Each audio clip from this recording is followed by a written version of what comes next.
ایک زمانے میں ہم سمناباد میں رہتے تھے. لاہور میں ایک جگہ ہے سمناباد, وہ نیا نیا آباد ہو رہا تھا, اچھا پوش علاقہ تھا. وہاں ایک بی بی آ کے رہی, ایک بڑی خوبصورت بہت ہی ماڈرن قسم کی ایک بیوہ عورت, بڑی نو عمر, اس کے 2 بچے تھے. تو ہم جو نیک آدمی تھے سمناباد کے رہنے والے, ہم نے دیکھا کہ ایک عجیب و غریب کردار آ کر ہمارے درمیان آباد ہو گیا, اور اس کا انداز زندگی کا چلن جو ہے وہ ہم سے ملتا جلتا نہیں, کیونکہ ایک تو وہ بہت اعلیٰ درجے کے نہایت خوبصورت کپڑے پہنتی تھی. پھر اس کی یہ خرابی تھی کہ وہ بڑی خوبصورت لڑکی تھی. پھر اس میں تیسری خرابی یہ تھی کہ اس کے گھر کے آگے سے گزرو تو خوشبو کی لپٹیں آتی تھی. وہ سینٹ فریلی استعمال کرتی تھی, وہ جو سپرے نہیں ہوتا. اس کے جو 2 بچے تھے خواتین و حضرات, وہ گھر سے باہر بھاگے پھرتے ہوتے تھے عام جگہوں پر, اور کھانا گھر پہ نہیں کھاتے تھے, لوگوں کے گھروں میں چلے جاتے تھے, اور لوگ ان کو کچھ دے بھی دیتے تھے اور وہ کھا بھی لیتے تھے. یعنی گھر کی زندگی سے ان کی زندگی کچھ کٹ اپ تھی. اور یہ ہم نے دیکھا کہ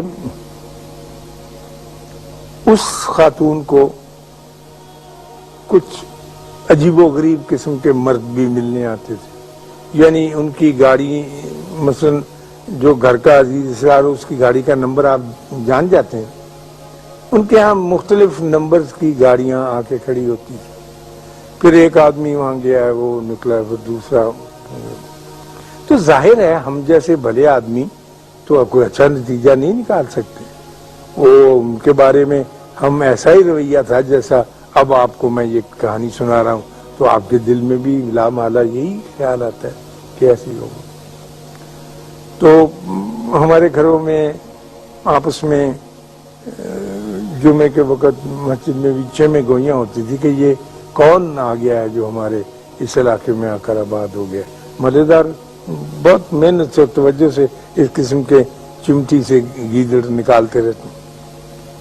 تو ایک دن وہ گئی, اچھا, اور لیٹ کے صوفے کے اوپر میں دیکھتا تھا, کھڑکی تھی بڑی ساری جو گھروں نے لیا, وہ ناول جاسوسی پڑھتی رہتی. کوئی کام نہیں کرتی تھی یار, کہ چولہا چونکا ہو. بچے اس کے بچوں کو کئی دفعہ کہتی تھی کہ نکل جاؤ نکل جاؤ. تو ایک دن وہ گر گئی سبزی کی دکان پر, تو اٹھا کے لوگوں نے چھینٹے وینٹے مارے تو لا کے رکھا. تو 3 دن کے بعد وہ فوت ہو گئی, اچھی صحت میں. تو وہ جو بندے آتے تھے وہی ان کو کفن دفن کے لیے لے گئے. تو پتہ چلا کہ وہ ایک جو بندہ ان کے ہاں آنے والا تھا وہ ان کا فیملی ڈاکٹر تھا, جو اس کی حفاظت پر, دیکھ بھال پر مامور تھا. اس عورت کو ایک ایسی بیماری تھی کہ جس کا کوئی علاج نہیں تھا. کینسر کی ایسی خوفناک صورت تھی سکن وغیرہ کی کہ اس کے بدن سے بدبو بھی آتی رہتی تھی, جسم پر زخم ایسے تھے, اور اسے سپرے کرنا پڑتا تھا اپنا, تاکہ کوئی قریب کھڑے یا وہ نکلے تو اس کو تکلیف نہ ہو.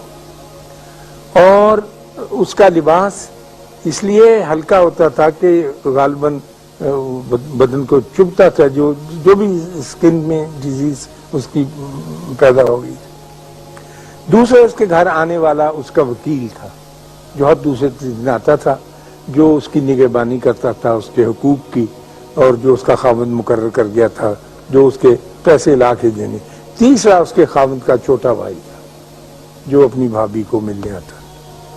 تو ہم نے اس سے یہ اندازے لگا لیے جو میں نے آپ کے سامنے بیان کیے, اور اس نیک پاک عورت کو جب اس پہ دورہ پڑتا تھا تو وہ بچوں کو دھکے مار کے باہر نکال دیتی, باہر جا کے کھیلو, باہر جا کے, اور تڑپنے کے لیے وہ اپنے دروازے بند کر کے اندر.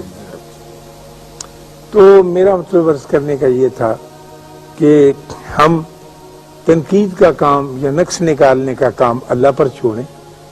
اس نے اس کے لیے ایک وقت مقرر کیا ہوا ہے، وہ جانے اور اس کا کام جانے. ہم اللہ کا بوجھ اپنے کندھوں پر نہ اٹھائیں، کیونکہ اس کا بوجھ اٹھانے سے آدمی سارے کا سارا چبا ہو جاتا ہے، چبا سمجھتے ہیں، کمزور ہو جاتا ہے، مر جاتا ہے. اللہ آپ کو آسانیاں عطا فرمائے اور آسانیاں تقسیم کرنے کا شرف عطا فرمائے.